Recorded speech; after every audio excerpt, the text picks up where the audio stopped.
بسم اللہ الرحمن الرحیم۔ اللہ کے پاک نام سے شروع جو بڑا ہی مہربان رحم فرمانے والا ہے۔ دنیا میں کوئی ایسا کام نہیں ہے جو حل نہ ہو سکے، بس سجدہ کرنے کی دیر ہے۔ سجدے سے اٹھانے سے پہلے ہر کام ہو جاتا ہے، ہر مشکل آسان ہو جاتی ہے، ہر غم ختم ہو جاتا ہے۔ جب انسان کو دکھ مصیبتیں پریشانیاں گھیر لیں، سارے راستے بند ہو جائیں، کہیں سے کوئی سہارا، کہیں سے کوئی آسرا نظر نہ آتا ہو، کہیں سے کوئی مدد نہ ملتی ہو، جب مشکلات، بیماریوں، جادو جنات کے تمام چیزیں انسان کو مایوس کر دیں، زندگی ہار چکا ہو اور اپنے آپ سے بھی تنگ آ چکا ہو، سب رشتہ داروں سے تنگ آ چکا ہو، اس دنیا سے تنگ آ چکا ہو، تو ایسی صورتحال میں صرف ایک ہی عمل آپ کو بچا سکتا ہے، وہ ہے سجدہ۔ میں آج آپ کو بتاؤں گا کہ سجدہ کرنا کیسے ہے اور کیسے مشکل حل ہوگی۔ ہمارے شاہ صاحب ہمیشہ یہ بات کہا کرتی تھی، وہ فرماتے تھے کہ ایک بہت سادہ اور مجرب ترین طریقہ ہے، اکثر لوگ اس کو اہمیت نہیں دیتے۔ اگر لوگوں کو معلوم ہو جائے، لوگوں کو پتہ چل جائے کہ اس سجدے کے اندر کتنے فوائد ہیں، زیر سجدے سے کیا کیا ملتا ہے، تو بندہ سارا دن کیا ساری رات کیا 24 گھنٹے سجدے میں ہی پڑا رہے۔ آپ نے دیکھا بہت سارے بزرگ سجدے کی حالت میں رب سے مانگتے ہیں اور رب ان کو عطا فرما دیتا ہے۔ حضور کی لخت جگر سیدنا فاطمہ الزہرا رضی اللہ تعالیٰ عنہ ایسا سجدہ کرتی ہیں کہ ساری رات سجدے میں گزار دیتی ہیں۔ صبح رب کی بارگاہ میں التجا کرتی ہیں کہ باری تعالیٰ رات اتنی چھوٹی بنائی ہے کہ تیری بندی فاطمہ کا سجدہ بھی ادا نہیں ہو سکا، پورا سجدہ بھی ادا نہیں کر سکی۔ تو اس قدر وہ لوگ سجدے کی حالت میں رب سے مانگتے تھے، اور پھر رب نے کیسے مقام عطا فرمائے کہ جنت کے سردار بنا دیا، حسنین کریمین جنت کے شہزادے سردار بنا دیے گئے۔ تو دوستو، یہ سجدہ آپ کو زمین سے اٹھا کر آسمان کی بلندیوں تک لے جاتا ہے، بشرط ہے کہ آپ سجدے کو سمجھیں۔ اقبال نے کیا کہا تھا؟ اے سجدہ جسے تو گرا سمجھتا ہے، ہزار سجدوں سے دیتا ہے آدمی کو نجات۔ وہ فرمانے لگے کہ سجدہ تو رب کی بارگاہ میں کر لیا کر، وہ تمہیں دنیا کے سامنے ہزاروں سجدوں سے بچا لیتا ہے، لوگوں کے سامنے جھکنے سے بچا لیتا ہے۔ تو بس رب کی بارگاہ میں جھک جا اور ایسا سجدہ کر کہ سر سجدے سے اٹھانے سے پہلے رب تیرے اوپر مہربان ہو جائے۔ آج ہم اسی سجدے کی بات کر رہے ہیں۔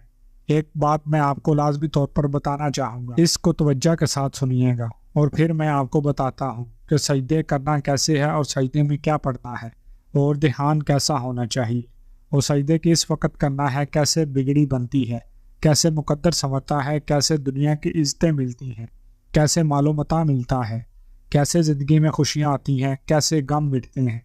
یہ تمام صورتحال میں ابھی آپ کو بتانے لگا ہوں۔ صرف اور صرف زوال اور مکروہ وقت کے علاوہ آپ جس وقت چاہیں، جب چاہیں وضو کریں اور رب کی بارگاہ میں سجدہ ریز ہو جائیں۔ صرف مکروہ وقت کو آپ نے مکروہ وقت سے بچنا ہے، اور زوال کے وقت 3 وقت اوقات ہوتے ہیں۔ زوال کے ایک صبح جب سورج نکل رہا ہوتا ہے، اور ایک جب سورج غروب ہو رہا ہوتا ہے، ایک جب سورج دوپہر کے وقت نصف النہار پر ہوتا ہے۔ آپ نے صرف اور صرف ان 3 اوقات میں سجدہ نہیں کرنا۔ اس کے علاوہ جو مکروہات ہیں ان میں آپ نے نہیں کرنا۔ باقی آپ جب چاہیں، جس وقت چاہیں، جب مشکل پڑ جائے، جب کوئی حاجت ہو، جب کوئی کام ہو، فوراً سجدہ کریں اور اپنا کام بنوائیں اور اپنی ہر مشکل کو آسان کریں۔ فرض کریں آپ کوئی کاروبار کرنا چاہ رہے ہیں، آپ کوئی زمین خریدنا چاہ رہے ہیں، یا کوئی زمین فروخت کرنا چاہ رہے ہیں، یا کوئی بھی ادھورا کام ہے جس کو آپ مکمل کروانا چاہ رہے ہیں، یا کوئی بھی ایسا نفع والا کام ہے، یا کوئی بھی ایسی بات ہے کہ جس وجہ سے آپ پریشان ہیں، آپ چاہتے ہیں میرے حق میں یہ فیصلہ ہو جائے، تو بس پھر آپ سجدہ کریں اور ساری کائنات آپ کے قدموں میں ہوگی۔ جو مانگتے جائیں گے رب کائنات کی بارگاہ سے آپ کو عطا ہوتا چلا جائے گا۔ اس لیے آپ نے آج وہ سجدہ کرنا ہے، ایسا سجدہ کرنا ہے جیسا سجدہ کرنے کا حق ہے۔ اللہ کی ایک بندی بنی اسرائیل میں ایک ایسی خاتون تھی جو بہت نیک اور صالحہ بیوی تھی، جو ہر وقت نماز کی پابندی کرتی تھی، مگر اس کا شوہر، اس کا خاوند، کافر اور بڑا ظالم شخص تھا۔ وہ اسی بیوی کو نماز پڑھنے سے بھی روکتا تھا، مارتا بھی تھا، مگر وہ باوجود اس کے نماز کو نہیں چھوڑتی تھی۔ آخرکار شوہر نے ایک تجویز سوچی کہ کسی طرح اس عورت کو نماز چھڑوائیں، اور اس نے کچھ مال عورت کو دے کر کہا اس کو گھر میں کسی محفوظ جگہ رکھ دے، اور میں آپ کو بتاؤں گا کیسے سجدے سے آپ کی زندگی بدلے گی، کیسے آپ پر آپ کی مہربانی ہوگی۔ کیسے آپ کو خزانے ملیں گے۔ یہ تمام تفصیلات اسی واقعے کو سن کر آپ کو سمجھ آ جائے گی کہ کیسے حالات بدلتے ہیں۔ اس بی بی نے مال لے کر ایک جگہ رکھ دیا۔ مرد نے کچھ دنوں کے بعد وہ مال چپکے سے اٹھایا اور اسے دریا میں پھینک دیا۔ وہ مال اس شوہر نے خود اپنی بیوی کو دیا کہ اس کو امانت کے طور پر رکھ دو، میں کچھ دنوں بعد آپ سے لے لوں گا۔ عورت نے رکھ دیا۔ شوہر دیکھتا رہا کہاں رکھتی ہے۔ اس مال کو رات کے اندھیرے میں نکال کر دریا میں پھینک دیا۔ قدرت خدا کی ایسی ایک مچھلی نے اس مال کو نگل لیا۔ ایک ماہی گیر نے اسی مچھلی کو پکڑا اور بیچنے کے لیے گھر لے آیا۔ اتفاق اللہ کی قدرت، بی بی کے خاوند نے وہی مچھلی خریدی اور اسے گھر لے آیا اور اپنی بیوی کو پکانے کے لیے دی۔ جب بی بی نے اس خاتون نے مچھلی کو بنایا اور پیٹ کو چیرا، وہی مال جو شوہر نے دریا میں پھینکا تھا مچھلی کے پیٹ سے نکلا۔ اس نے وہ مال محفوظ جگہ رکھ دیا۔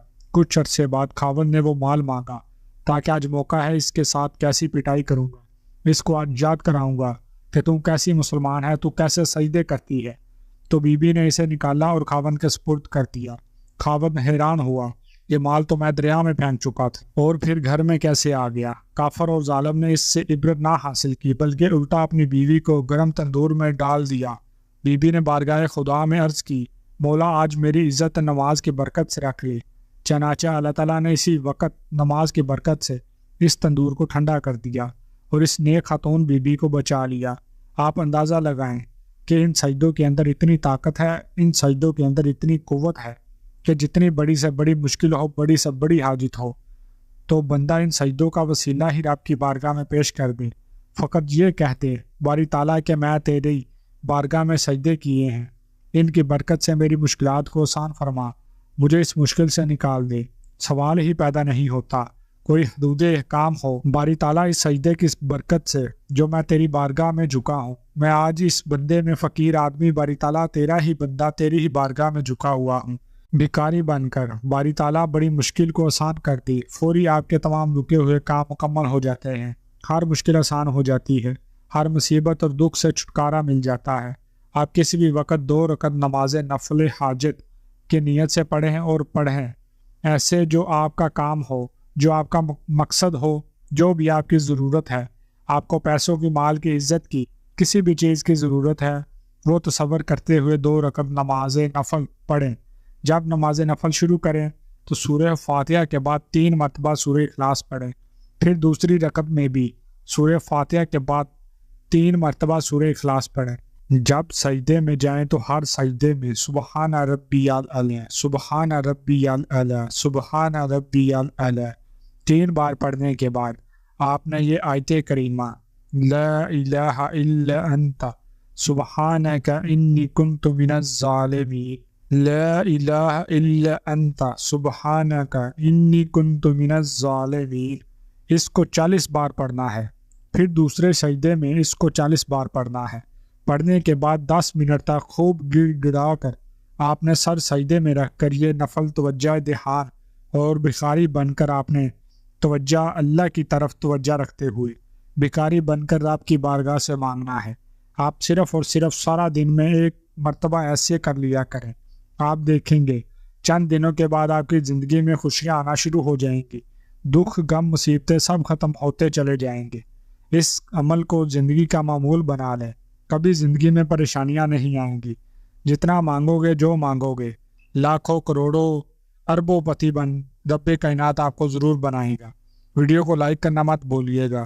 السلام علیکم ورحمۃ اللہ وبرکاتہ۔